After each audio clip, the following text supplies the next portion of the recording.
So hello, welcome. My name's Ian Murphy. I'm working as a compositor for quite a while now, and very involved in skills development at quite a high level.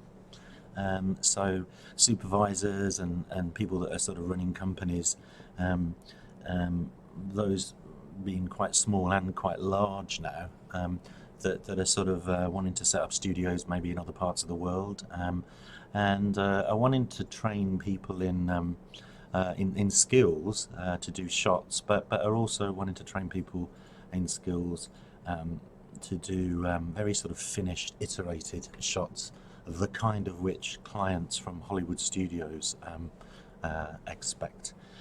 So I've had quite a lot of fun over the last couple of years with the moving picture company over in India, going backwards and forwards and doing some remote stuff for those guys. It was very interesting over there. It's like it was here about 10, 15 years ago, where technically they're completely sort of with Nuke, but the sort of the finish and the trained eye to know what it is to make a camera realistic, or what you'll know as a photorealistic image.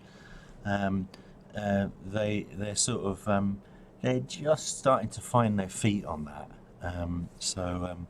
This is the stuff that I'm going to show you was actually set up at one point for a MOOC that we did with Future Learn, which is interesting. And just to say thanks to St John Walker at Norwich University of Arts for shooting the material and letting us sort of have a play with that. So what I've done is I've taken this shot of this guy in the car. If you can see this fella, I can make him sort of headbutt. If I run it backwards, he's sort of on the loop.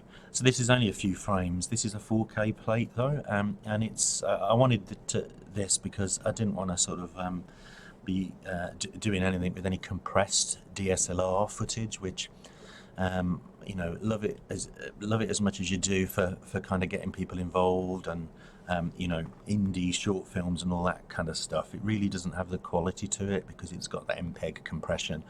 So in order to get to the level that I sort of trained to, you've got to have pretty well shot material, and that's not just about the resolution, although that helps, but it's about having not having the compression in the material.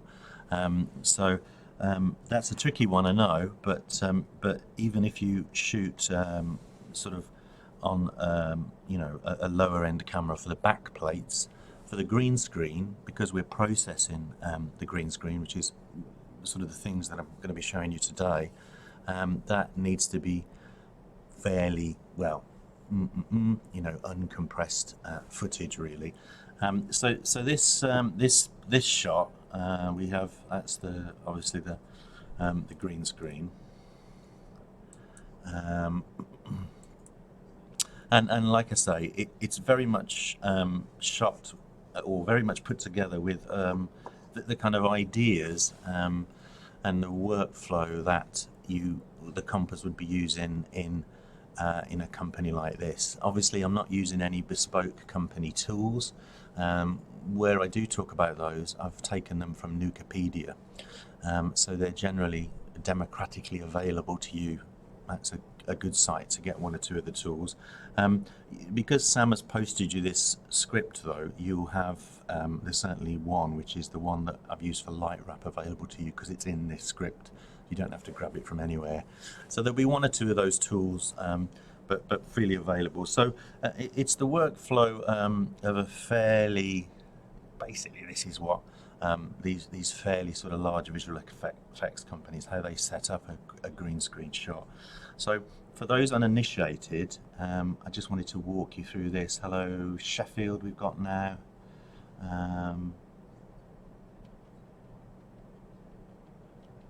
Yeah, so okay, so we're doing okay. We've got an audience. That kind of makes it all worthwhile. All right, so I'll show you the finals from this just to give you an idea of where we're going in the session. They were transferred to you as well, so you'll have these. They're in the outputs folder, and I've just taken a couple of examples. I'll load them both in for now. that you can have a look.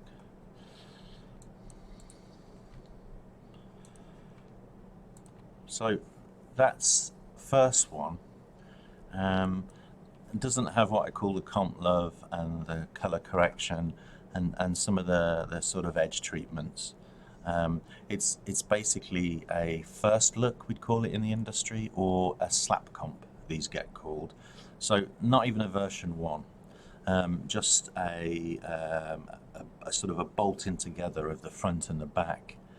Maybe a bit of basic color correction, and just things like tracking will be sorted, and that's just in order for the shot to hold up on the screen and for the team to kind of review it. That one is more like the finished version, which it's not playing.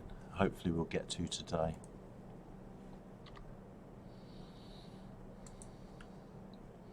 All right. So it's just to kind of give you a bit of a lead in to what it is we're going to be talking about.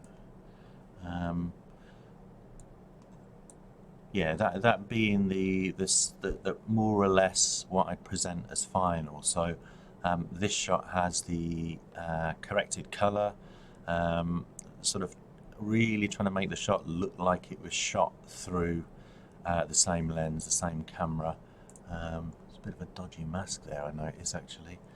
I need to sort that, but yeah, it's certainly got the sort of edge treatment that we're going to talk about. So main things for us, like I say, for those perhaps a little bit uninitiated to this level of work, I'll try and go through. It's a kind of tricky one, this one, to cover, because it's like we can't go through in a lot of detail the whole gamut of techniques that you really need.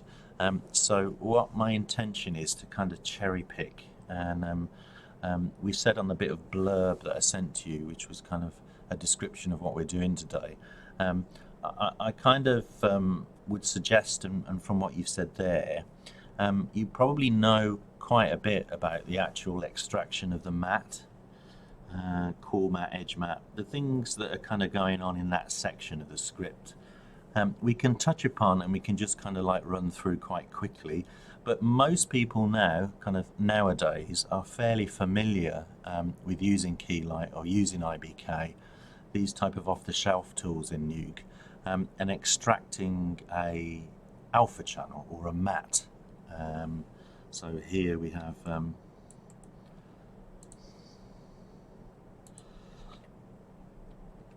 that being the kind of primary matte that I've built out of a couple of bits and some processes. So making those is only like about a third of the story, and this is the thing that for me over the years is pretty crucial. You'll find out there on the internet plenty of resources that are fairly good at showing you how to professionally extract a matte using one of the keying tools. And I'll point you to a couple of those in a bit. But it's fairly well covered now.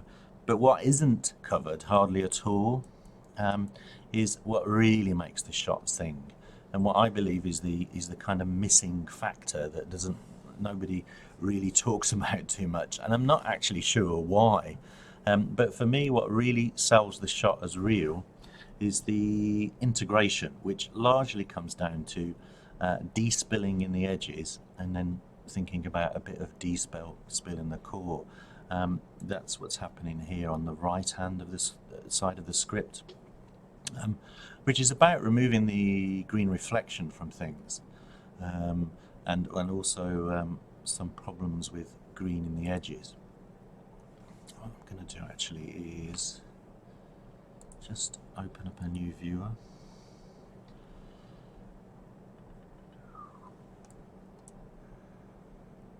Seem a bit lifted here actually.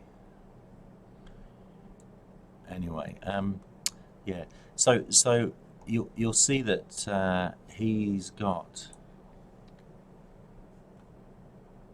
slightly sort of green cast to his face there, to his skin tones, as well as talking about problems on the edge, and the set of pixels in these kind of shots, which is neither foreground coat nor completely background green. It's that no man's land, that sort of nether region in the middle, which is like a mixture of pixels from the front and the green screen. That causes most problems, and that's the area that a lot of people wrongly will choose to choke in the matte. You shouldn't really choke the matte in to solve where you have the sort of green or the grey, if it's despilled globally, sort of edge offset. You have to work at that, and this is mainly what we're going to look at in the session. This is the kind of I don't know, piece de resistance of doing this, is to talk about this edge treatment, despilling the edge. That's what is the missing factor in all keying training, because that's really keeping the key quite thin to reveal lots of semi-transparency, like not going too heavy and raining in on the key to choke in the edge. You leave the edge with a fair amount of fall off, and then there's the problem but that problem is transferred to the color and the despill, and you deal with it there. So basically that's my tip for the top in all the years that I've been doing this. There's your magic. If you do that, if you deal with the edge in color rather than in the matting, you'll get a much more realistic comp, where that person feels like they're driving the car, or that actor is wherever they're meant to be. You just get much better edges if you work like this. So obviously covering this section, core despill, edge despill, and replacing luminance over the next few minutes in quite a lot of detail. So I'm going to concentrate more on this. We'll touch upon some other areas and sort of almost tick off some sort of major things that most people in companies will talk about. And then there'll be time at the end for questions. So certainly be thinking of questions just now as we go. All right. So you've got this to play around with and have a look at. Essentially, there's a script that's on the right there that I've called start for this shot, and the intention is to almost get this to a level where it would be kind of a first look or a slap comp. This is that start script, and then probably just, you're getting into double figures, you would get to the finish or the end script. And so this is the difference, is the end script's got this, which is grading, and this, which is the kind of edge light wrap in there. So just so that you know the difference. So that we'll start with the at the beginning, start with the start script that sort of looks like that, and I'll walk you through a couple of the major things, just to give us, and then we'll end up talking about the core and edge thing, and a little bit of color and a bit of edge treatment. So really, for the guys at the colleges, I guess the first sort of learning point, in getting any idea of how we work in the visual effects companies, that may be slightly different from coming from After Effects and maybe working at a smaller company or sort of doing your own thing, is that we have like a whole flow graph of operators like this. Just to, what you will probably know is just to put the front and back together, and you're probably curious as to why it looks, there's quite so many operations and why it's split into these pipes. I mean, that's Nuke, that's the way it works, but I'm not really talking about that. I'm just talking about why so many things just to perform like a key shot, which, people that are in sort of television, I always think, and people that are self-shooters, they use editing packages to pull a key, and they kind of go, basically, what's all the fuss about? And even in this, you'll get you'll see that if I put everything through the keyer, so if I choose key light just as a no particular reason to jump into Keylight other than it is easy to do everything in one place if you want. So there's the front, just got to find the back, which has become unhooked. That's the back. Okay, and I'll stick that in. Put that in the background. So first off, getting things in a wee bit of a muddle. Background source. Right. So first thing, if I just take a sample and pull a key.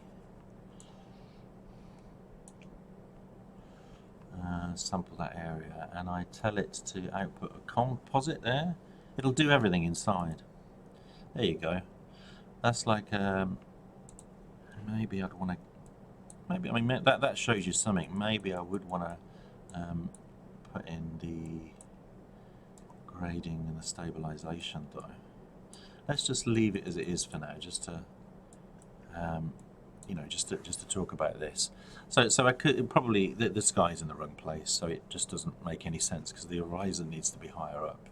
I'll mention about that in a sec. But just in terms of keying a shot, that's kind of like what video editors and probably motion graphic designers a bit more would do.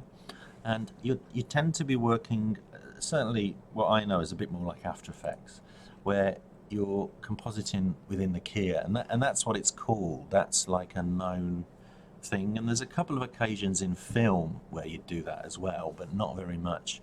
For a main green screen actor shot, it wouldn't be good enough to do everything inside the keyer, mainly because the way that Nuke works is it's there's a fancy term for this. I'm just trying to think of it. It's a distributed workflow. There you go. So it means a lot of people on a sort of even you know, medium-sized team, say there's like 8 to 10 people, going up to you know, certainly double figures, 20, 30, 40 people, and across different locations across the globe. What you tend to have is better to instead of working with the setup or the controls being hidden inside a node, it's a different mentality. Because you've got the nodes, you should use a separate operator to do one function. And that means that the script is readable, and there's the big clincher. So in companies like this, Framestore and pretty much the others, the beauty of Nuke is that it shows you, by making a human readable kind of like flow of operations, some little or some big tool that you've built to both do the keying and then start to sort of comp love and sort of beautify and finish the shot, you know, all in one kind of scheme. So that scheme is repeatable, and in its basic form, perhaps a bit like we've got here with the start script, a lead or a supervisor would set that up as a template, and it would be like a base kind of tool that everybody else would use and adapt and tweak and perhaps add some more functionality in.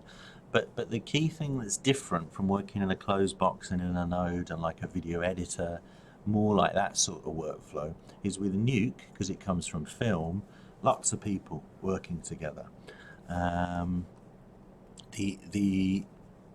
other thing, the sort of big thing about that, sorry, is that you can feed more than one shot or more than one iteration of a shot through the same setup.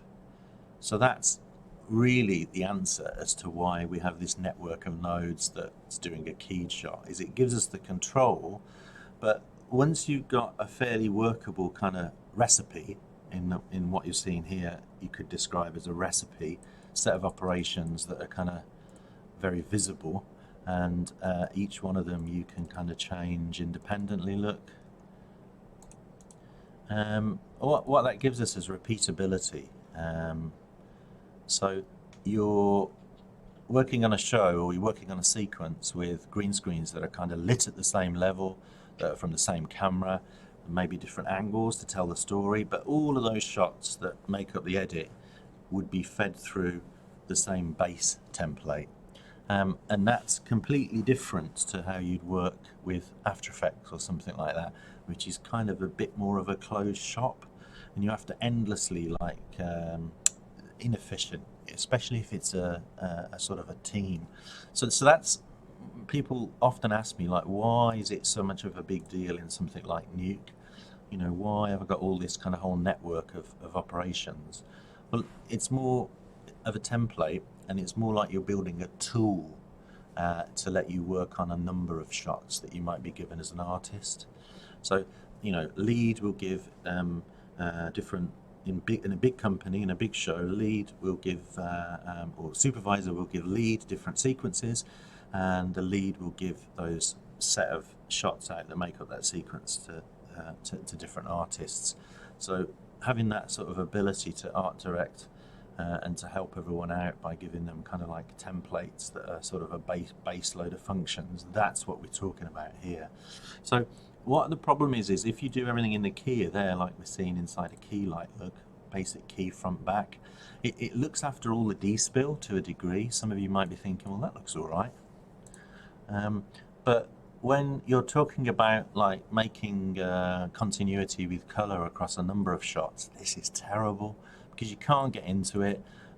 Every time you try and tweak one shot, too much will change. You know, features and edges, certain things will change that you don't want. So always advertising to people that it's better to have a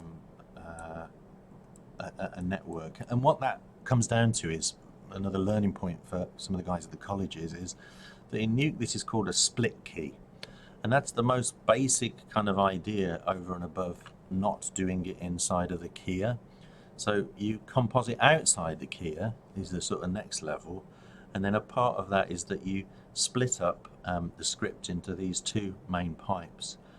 They further get split again further down the script, but you have this one pipe feeding the color, and then you have another pipe feeding the alpha. So that's what we mean by a split comp. There's two pipes that are taken from the footage, the green screen. There's something else that we have to do that I'll get to in a second. Right, so just winding back for a minute. So key light we'll look at, but we don't even use the in mat or the out mat. We still prefer to keep those as a separate process. And in the training to get everyone to work together, I always train that way. So we actually don't do very much inside of key light. We'll talk a bit more about a couple of the functions in it that we do use, but we're not piping loads of things in, and we're not working inside the keyer very much in the way that these, you know, perhaps sort of larger visual effects companies use Nuke. All right, so let's move on. So let's talk about this split thing in a bit more detail.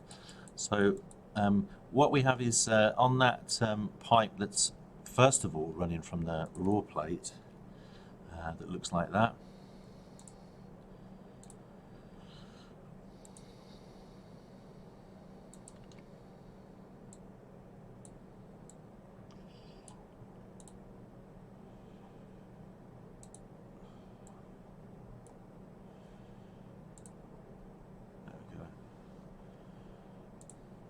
Settings are slightly off, but that's him there. There's headbutting man driving his car. All right. So what we do is always we denoise the plates to make a denoise version. Now, one thing I wanted to say is I slightly upped my game with this, and that's I always denoise in log. Now it gives you better results. The denoise in itself is fairly straightforward. The the operation that we're seeing there in Nuke is just taking a sample off the green screen. You're not going to get a flatter area than that, so it's a good place to sample. With green screens, it's an easy life.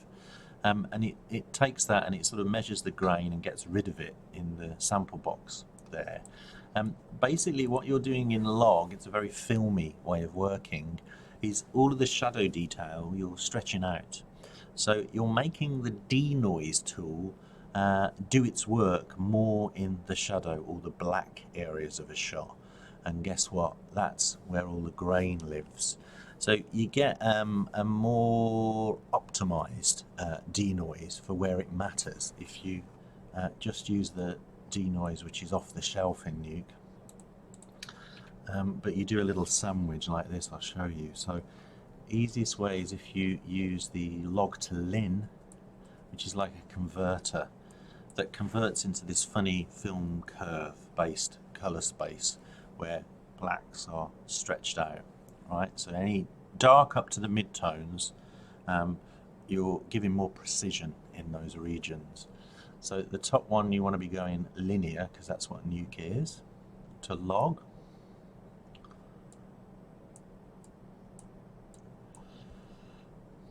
And that one slots in at the top, and then underneath you go the opposite way around.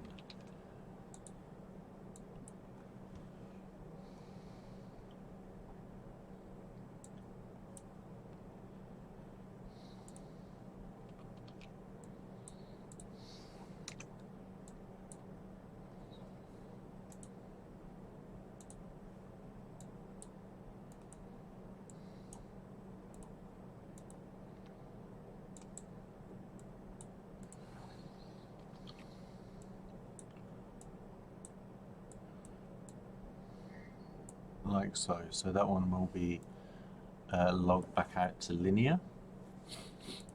And in between you have this quite sort of milky looking image. Don't know whether this is the streaming software, but it could be the streaming software or it could be me. Nuke feels a bit sticky.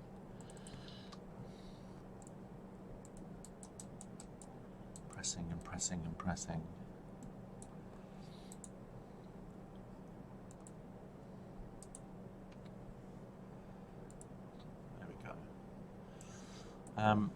So it looks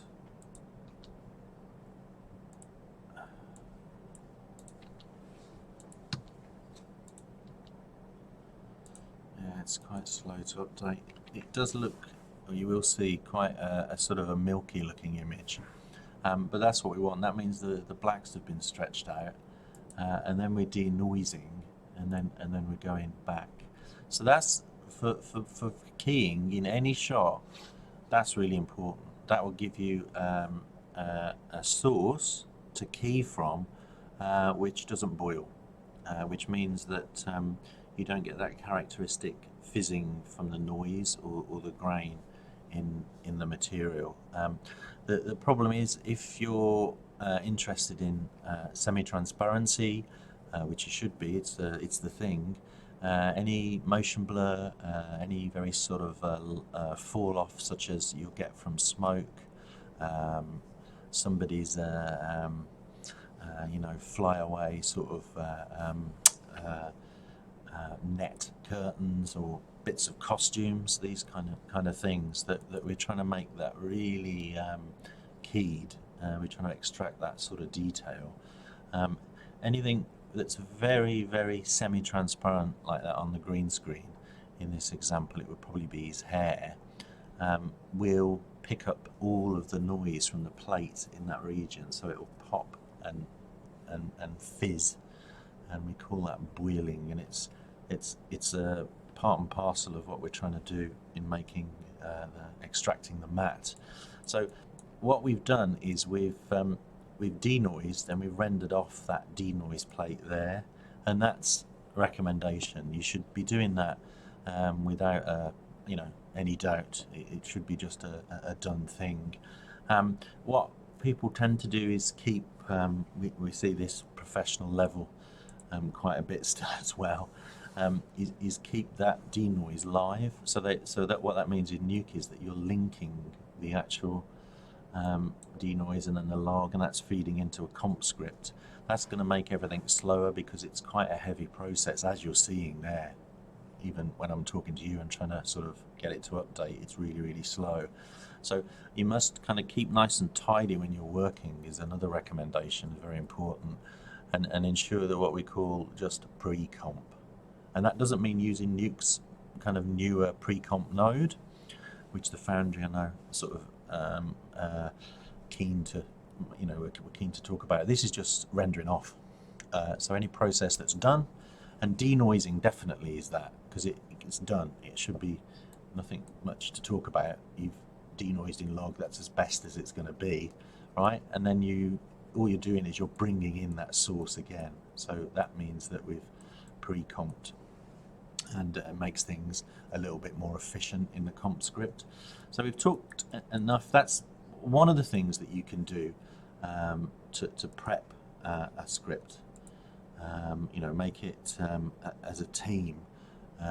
Maybe even just get one of you to denoise, all of the shots from the sequence and render off at the same time. Either that, and this is what some companies do that, or each individual artist just does their own and then does this, brings it back in. So that's the minimum that you can do. The other things that we could talk about are things like patching up any garbage on green, which is an interesting one. Let me see if I can show you quickly a couple of examples. Up here, look. So if you're working on anything with like Will Smith or anyone where there's no longer any blue screen, green screen, one thing that is useful to do is to actually do the prep separately from the compositing. So we've talked about denoising as a sort of a process, that's an initial prepping up, ready to be comped. The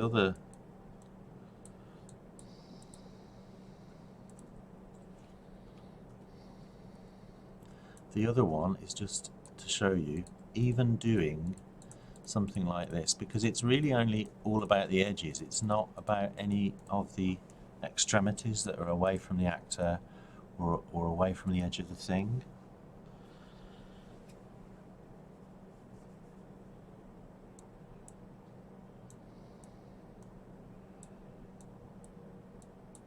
So, a fairly kind of loose garbage mask is what you'd know this as.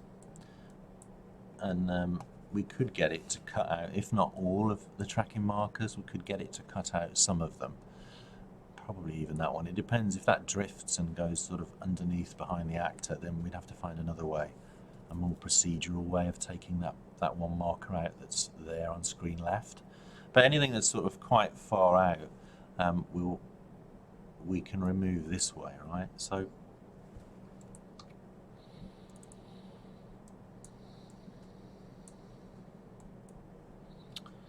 what we're talking about, probably the easiest way of doing this is a useful thing.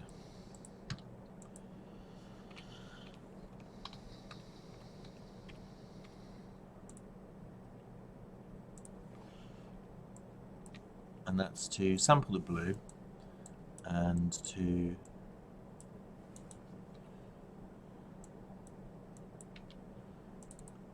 sure it's the right size. Actually, always make sure that Nuke's formats are the same.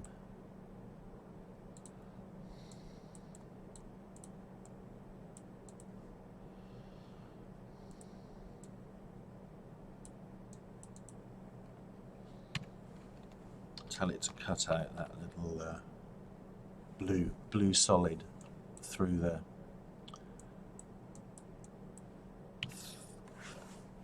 rotor shape, but I need the matte to be the other way around. So that's the matte I've just drawn, and it's cut out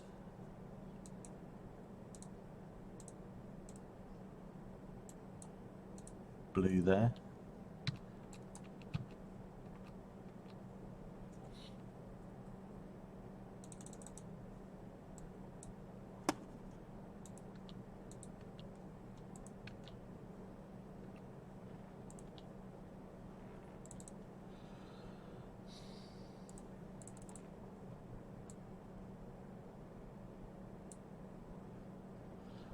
There we go.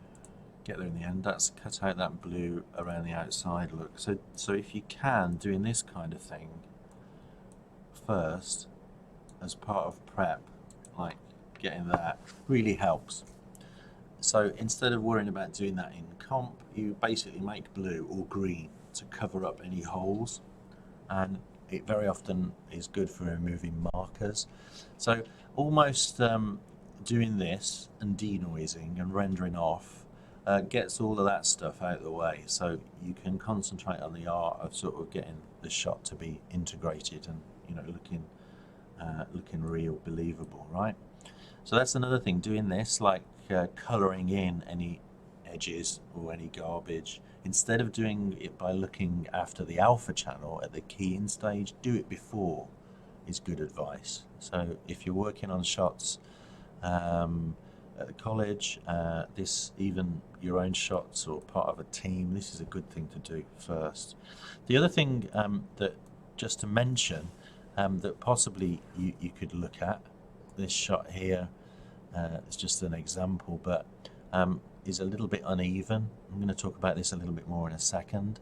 That could be evened out. So where you have the light and it gets darker as it goes down the screen, that is possible fairly easy to even that screen out. And that's something else that is good to do for key light. Key light in particular is a good keyer for semi-transparency, but the more semi-transparent that section of actor or section of thing you know you want, the more even the backing has to be. So when I say backing, either blue or green, we have an example of a red screen here actually that's a bit weird. I don't know why. You wouldn't normally shoot actors, people on red, because they've got a lot of sort of red tones in their skin usually. So that was just an example, but the leveling thing is really useful for key light, because if it's backing the color that you're extracting to make the matte is what you do, that has to be even underneath the semi-transparency. So there was a shot that I worked on for NPC in Bangalore for Skyscraper. The actor has a machine gun waving that around, very motion blurred, and it's just on top of a very uneven screen. So that section of your shot where the machine gun is going over, to get that motion blur nice, you have to have a very level screen. So just before we move on to look at the Despill mainly, as we don't have time to go through all of this, what I wanted to do is point you to a couple of resources that I think will help with this. So talking about denoising and prepping, as we have been there, right? One place to look at, my channel here. This is, and I'll get Sam to send this to everyone. That's me, and I've just loaded this up, uploaded this last night. This takes you through. This is me from a while back. This takes you through the leveling thing. It goes through what we've just talked about there, and it talks about balancing and grading all the green screens so that they're the same. And it also talks about screen leveling towards the end.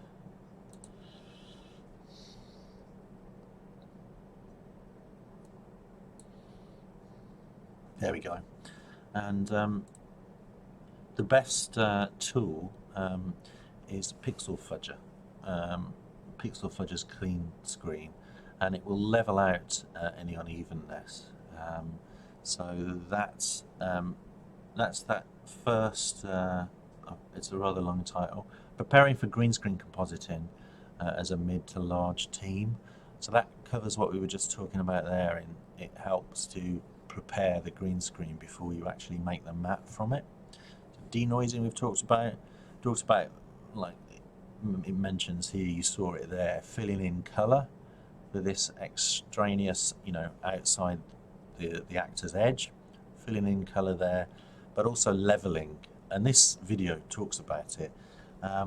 The tools that are fantastic, recommend you getting these if you don't have them already, is this from this chap, Pixel Fudger. He's got quite a nice website.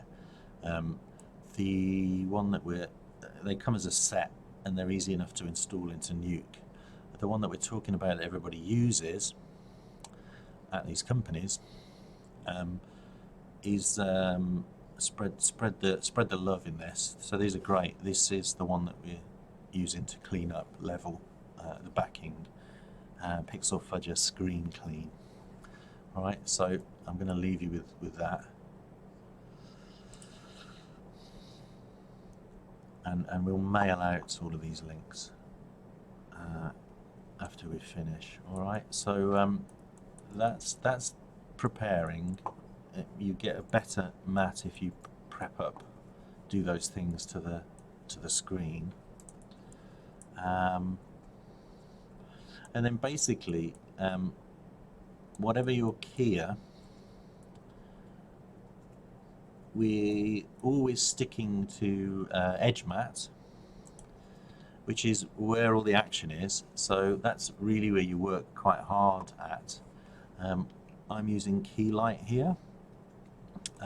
Another good solution, another good suggestion that will take further study is just to mention the stacked IBK that I found working at MPC and training on these shows. The last one that guys were going on to was Dumbo. They were using this idea, which I can show you some tutorials that'll help you with this. But this idea of stacking an IBK that gives you a really high quality clean green screen. That's the way the IBK works. It's called an image-based keyer. So rather than being a chroma keyer that sort of extracts colour, or a colour difference keyer, technically key light is, the IBK one is better, deals better with uneven green screens. And this has become very popular in different companies. It seems to be quite in at the moment. This idea, instead of just using one IBK that makes a clean green screen. So basically that's as if you'd shot a plate without the actor there, without the foreground in, and so it maps out all the problems with the backing. You have all the creases and all the unevenness in your green screen, but you don't have an actor in front. It's like they've stepped out and you've shot motion controlled, the exact movement of the plate, all of the imperfections are moving there as well, and basically you're subtracting that in the keyer, which is this one here. You're subtracting that away from your green screen. So I'm not going to actually cover this. We'll send you the tool. I've just linked up all of the IBK stack, and it basically creeps in the green a bit at a time by patching black 3, 4, 5, and then it goes down into sort of exponentially pulls in the green screen over your actor. The best guy to get the know-how on that, and he seems to have, to me, popularised it and got it out there, is a nice fella called Tony Lyons. There's his website. We'll send you this as well. He is Mr. IBK Stack, and he shows you what he's doing in a really precise way. Really, when I've been around doing this training, he's the only guy that I recommend for film compositing to anyone, because he's working in this network outside of the operator's flow graph sort of way, which is film. So Tony Lyons, his stuff's really good. He's been around, he's the kind of guy that does a bit of work and does loads of travelling. I'm friends with him on Facebook, and he's always at far-flung places. I'm actually forgetting where he is now, but he's been around. He's climbed up to senior now. He's certainly been at DNEG over here. I think Luma Pictures is another one.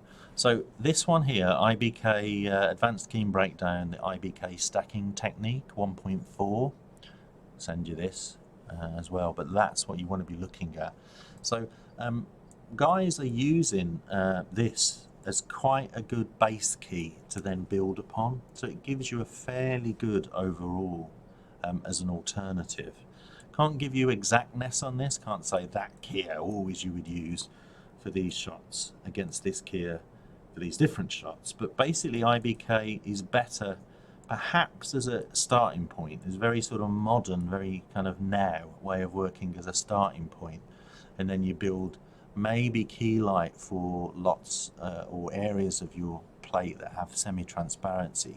You key mix them on top through masks, so you what we call split key, right, in that way. So I think look at that. I think, you know, those that aren't using it so much, look at the IBK stacked thing. You do get wonderful results from it using Tony Lyon's know-how there, right? So basically I've used key light in this example though, but I'm just taking a sample off the green, and what people forget, main thing to tell you is that you can strengthen your background blacks when they become very thin with a little bit of clip black, but not very much. People tend to go too hard and literally make them matte hard where they're clip blacking too much. So I would tend to recommend away from doing certainly too much of that, but if any at all, you don't really need to. What is better than doing that, to apply a bit of what we call strengthening, so you make the blacks blacker and possibly the whites white, although for reasons that I'll show you now you don't need to do too much of that, but it's with a grade, right? So you'll find that on the alpha, grading black point has the same effect as clip black, right? And the reason to, you can see here, look, see? And the reason to suggest that that's better is that anything in Nuke and anything at this level that's overall, that's done to the whole shot, is bad. So you want to start to localize things a lot more, and then that gives you the precision and control that you need. So with this grade to do the clip black thing, it just means that you can be selective about the process, so it's only happening in one area. Say for example where the thinness is in the backing there, I need to improve that. Rather than doing it globally for the whole plate, I can just do it, feed a mask into it and just do it for a certain section. So as simple as that. Try not to, even if you're lucky enough to only have like working on a base key, you probably still will need to add one or two other keyers. I don't like it where people add 10 keyers. I think that's ridiculous. So I think try and work with a really good base key and then just modify it in a couple of sections. I mean, it depends what the shot is, doesn't it? If it's a load of little tiny figures, perhaps you're going to need more than one key. But for something like this, where it's like a mid shot of an actor, 2-3 keys is where you want to be. You don't want to go too crazy. But the main thing is that trying not to crunch up the matte by applying clip black and key light overall is a thing to avoid. So use grade underneath, grade the alpha black level to do the same thing but through a mask is my advice there. And then the other thing is that we use Luma keys to kind of plump up the matte a little bit. That's a very good example there where to begin with, key light wasn't giving you a very perhaps too much of a sort of ghosted thin hair. This just makes it a bit stronger when we screen the two together. Again, if you go to my website, you'll see there's a video on matte extraction that covers using key light in this way, what the Luma key there, what this is doing. So you can go through that. But basically, whether you use IBK or whether you use key light as the base, you're putting in a very hard matte that's sucked in edges a little bit, which everybody knows to do now. Kind of looks like that. This is on the video on my YouTube channel as well. So you've got a sucked in cool matte, and then that tidies up the edge. Tidies up the middle, because you're interested in the edge and you're very finely tuning your matte, whether it's key light or IBK for your edge. It will give you holes in the middle. So this cool matte is basically the world's worst matte, very crunchy, the opposite to what we were talking about there, and the opposite from what you want from an edge matte. It gets really, really hard. So what you can do with key light is either yank up the screen grain or do a bit of that, and then do that thing we were just talking about. You use not just black point but white point to get a very hard matte. So you grade up. And what began as a fairly thin matte there, look, ends up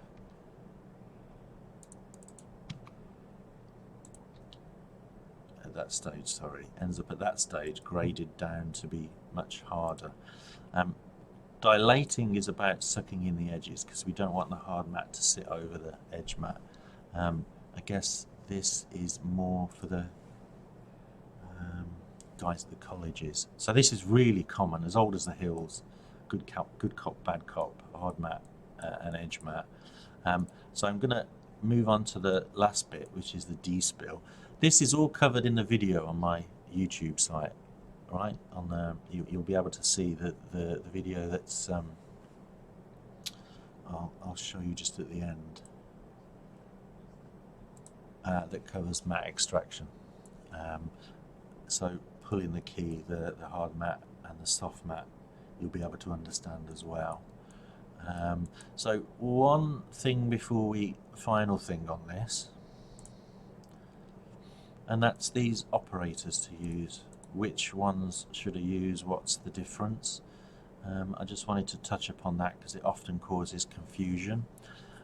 Wherever I go and there's older compositors, they tend to be using the older sort of ones that come from the origins of this, Shake and Cineon way back, and they use an in and an out, which is selectable, is out there, but is bad to use.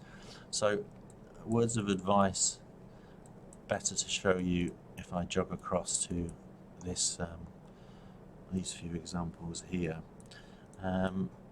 Really, if you're putting two mattes together, as in we were doing there with an edge and then sucking in a hard matte for the core, you should actually be using,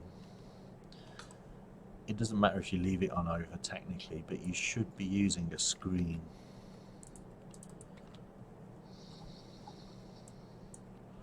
Let me show you that. That gives you perfect combination across soft edges. It looks like that. Don't use a plus, occasionally a max possibly, but anyone that's using a plus probably around here will be convicted at court, where we are, like I said, with all the courts around here. It's very bad. So plus will screw up your soft edges. See there, it gives you that kind of hard shape across, but a screen doesn't. So for everything, anytime you're certainly doing the soft or the edge matte and then the cool matte, should be a screen operation if you're using a merge. The sort of close cousin of merge, channel merge in Nuke, and that would be union if you're using a channel merge. That's better because it's a single channel operator. So for matte logic, putting mattes together, channel merge is probably better. But people just tend to use merges for putting mats together. So screen if you're combining, and then mask is like if you're cutting something out, garbaging. Don't be using an in or a multiply because the inputs are the wrong way around. And then the last one is punching a hole like that. That should be a stencil. Literally, if you want to punch a hole in a key to say, like, hold out, I don't want this section to be part of that key. I want to do it in another way later on down the script. You would cut a rotor out like this, and the rotor would be on A, and it would punch a hole in B. So don't use out, don't use minus, don't use anything else, always use a stencil for that.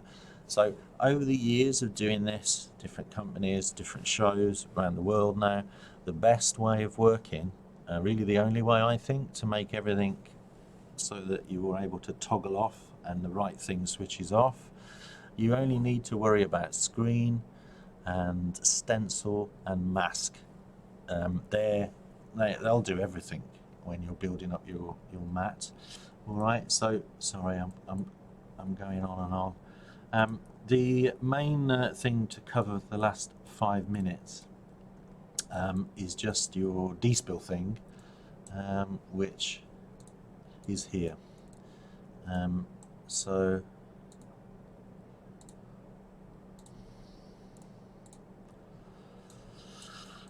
maybe I'll take the final script, which you can have a look at. We'll make sure that everybody's got this. So here,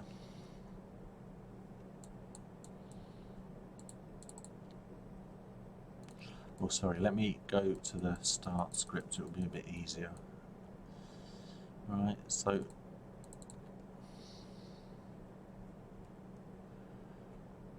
first off, we're dealing with edges, right? So that's this bit of the script. Lets you, if I turn it off, you'll see, look.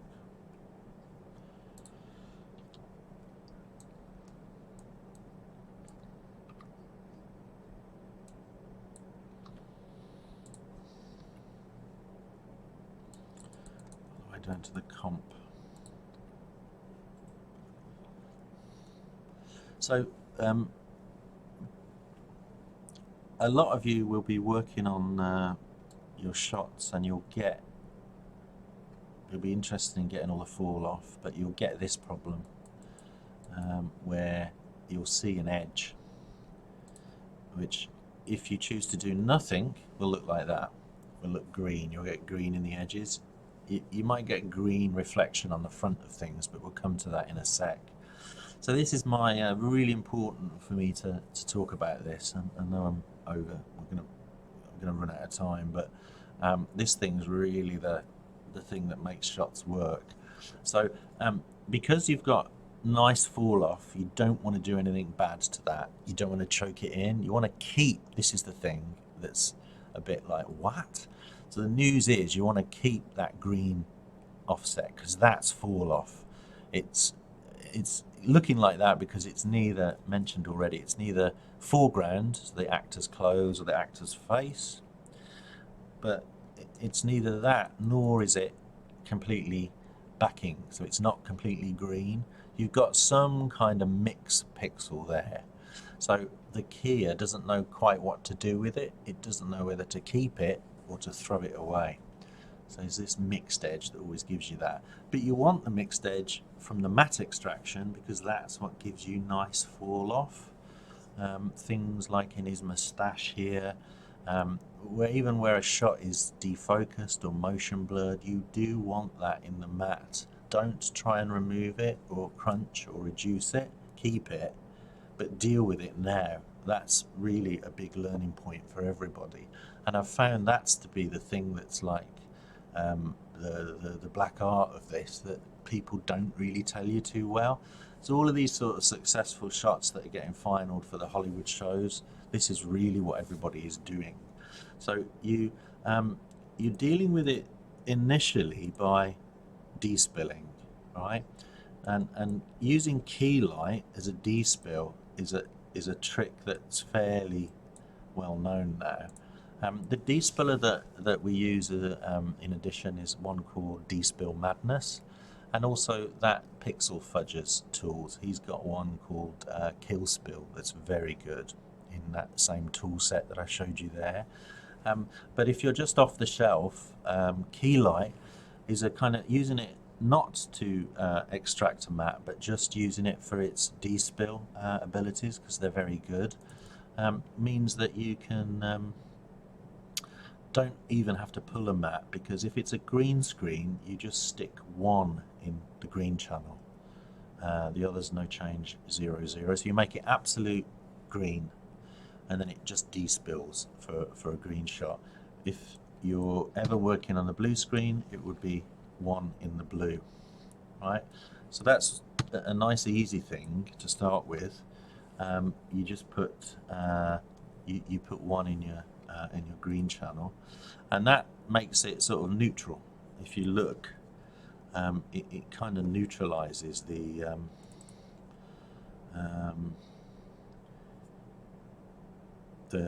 green screen there. You can use screen gain to go more or less, and you can also use the color in alpha bias and change the color that it's despilling to a little bit as well. You can kind of try to get just in the keyer a color that more matches the foreground, I would suggest. But you can use this, you can also leave this at face value, which tends to be what I've done in this example. I've just used Keylight to do an initial pretty raw and uncooked bit of despill. So all I've really done is put one in the screen color. Screen gain then becomes possibly the slider that despills more or less, right? Now you can go to town a bit more on despilling in the edge, because generally it depends on the brightness of the backing versus what you're putting in. So on very bright shots, the cinematographer or the photographer is very often lit a stop above, so it's double the exposure on the back, which for a bright thing is okay. The edges are brighter in luminosity, but if you're talking about putting in a dark thing, that's maybe where you have to pull down the luminance of the edges of the green screen. So this is what you can do here, and this is often a thing that you have to do. But what I've tended to do with this example is leave the like a basic setting for the despill, and then I've done the darkening and the sort of the extra stuff with a grade. So I tend to basic despill and then just use grading on top. And what I've tried to do is bring in or sort of bias the color, which is what all this is doing here. This is giving me control of a certain section. So you section by section grade the edge. That's the best technique that you should learn, be able to do, and that really gets you good integration. All right. So that's what I've done there. That's the reason to have the grade with a mask, is it's just warming up his clothing to sort of suit the color of the front. And then you could also, you know, color for skin and what have you. So I would suggest that that's something that you would go to next. Some people do this thing called edge filling, but I think that first sort of, you know, good technique to be able to be confident with is use Keylight to do initial despill, and then darken and grade edges locally to suit their color as you go around an edge. And it sounds like a lot, I know, but this is what makes the film level of comping, the stuff that I've been used to sort of going in and training, very polished, and how you get stuff finaled is by doing this. So it's basically edge integration, but despill and then colouring little pieces around the edge. What you're then doing is treating the core completely separately. And this is here. This is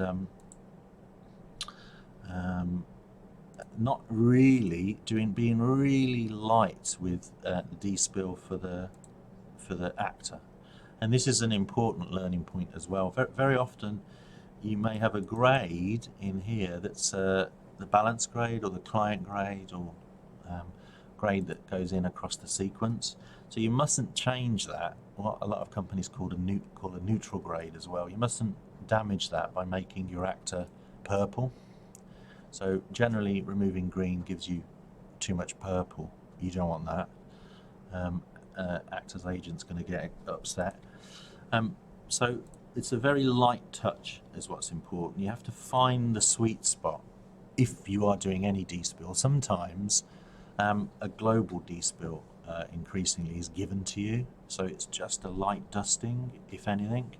But you can have the neutral grade that does that kind of makes all of the foregrounds look the same. What you're then doing is you're here in this example, should be good to show you.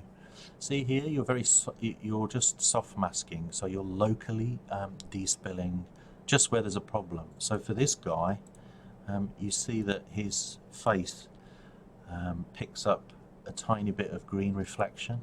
See, there's an essence of green in there. What you don't want to do is remove that and clobber everything else, because where the green isn't, you'll kind of damage the colour. So again, local control is really, we keep coming up with this idea, and it's definitely here. Local masking, a very soft mask there. Like that. And that's just limiting hue correct. That is an off-the-shelf, very localized green suppression. So it's suppressing the skin tones just in that area. All right. And then in this script, you've got, as well as that, this idea of, I'll just show you and I'll finish, restoring the luminance. This kind of makes a luminance map, and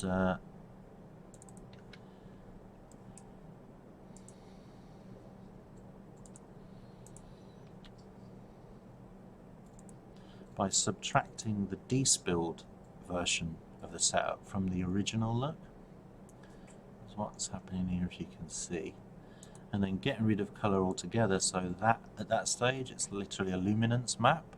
And then this, having minused it to get it, you add it back to the plate, and it replaces any lost luminance by the core despilling process, because any time you remove green, that's where all the brightness lives, so you stand a good chance of removing the remove green good, removing luminance bad. But luminance, the problem is, often comes along for the ride. So here we're replacing it, and on a naturalistic shot like this, that becomes very important. So if I show you, there's the original. If we go to Nuke's luminance option in the viewer there, right, that's as it was. That's dropped some brightness, and then that's replaced it at that stage. Okay. This is, again, you'll be able to see mentioned on the YouTube channel. We'll send you a link to that, and there's a good walkthrough of why we're restoring luminance. Alright, the thing that's in the finishing script that makes this shot more finished, really, just finishes it off to give the polish and the comp love, is grading, and that's to do with photographic exposure, grading and light wrap. This is a really good light wrap tool, much better than the one that you get with Nuke, because it gives you control through a Luma key. That's discussed in the videos as well. So there's a few things that we haven't covered, but looking at the YouTube channel will give you the detail on those. Any couple of got time, a couple of minutes for any questions from the colleges. I need to finish there, but certainly, yeah, have a look at the channel. That will help, and we'll make sure that you have these examples sent over to you as well.